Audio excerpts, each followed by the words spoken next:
homeschooling rates doubled.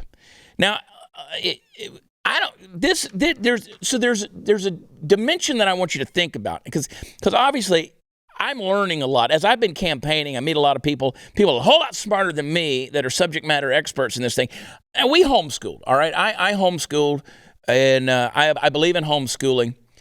But here's the thing. You have two different groups when it comes to homeschooling. You have the homeschooling purists, right? Like, they decided early on they didn't want the government involved in the education of their children.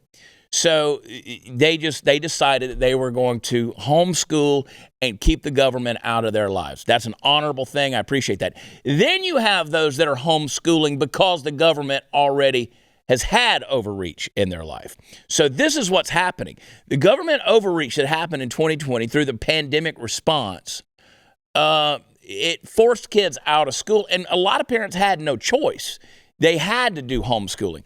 So they found out through all of that process just what these schools were teaching.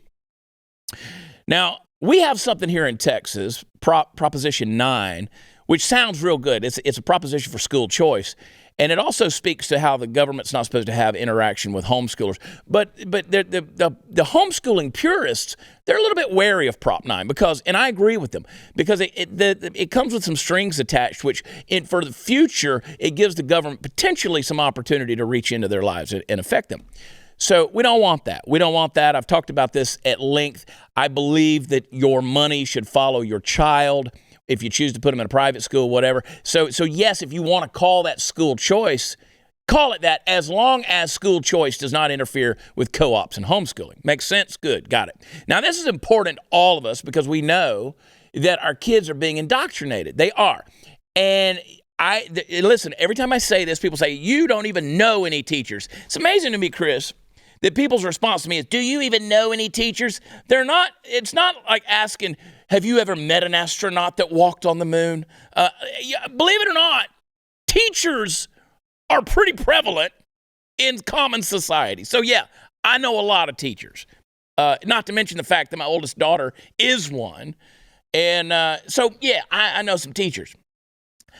My attack on anything public schooling has never been about teachers. In fact, I'm defending the teachers when I say I want to untie their hands and let them truly educate, let them truly teach, shape young minds, test, evaluate, promote. And we should reward the teachers who are successfully doing that.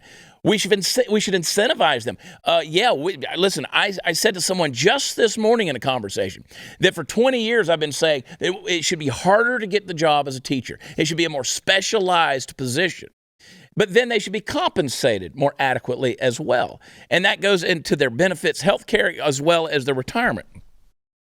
And so, yes, I think they do need to be rewarded. Good teachers need to be just that, good teachers. Right now they're training for standardized testing, and kids are coming out of school with no sense of complexity of thought. They don't know how to critically think. They don't truly understand math and English and the languages and civics and history and so on.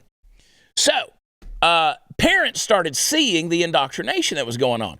And the indoctrination, whether it's social emotional learning, whether it's critical race theory, whether it's sexual education, even the pornography in the libraries, the stuff is being ingrained in the curriculum so that even some of the most well-meaning teachers that are out there are still teaching it by default, right? And so the stuff is just there, and they're putting it out there because that's what's built into a lot of the curriculum. And kudos, God bless you teachers who can see through the BS and navigate around that, because trust me, in 21st century woke America, where everything's identity politics and identity education, you're navigating around that. I'm thankful for you. So God bless you for doing that, because at least you have the complexity of critical thinking and you're able to do that.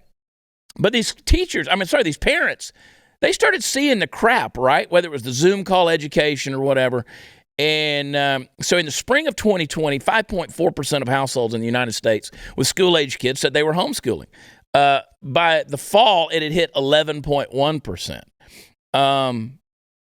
That's pretty impressive, honestly, Chris. There was, now Massachusetts, you bunch of massholes up there. They went from 1.5% to 12.1% homeschooling rates. That's huge.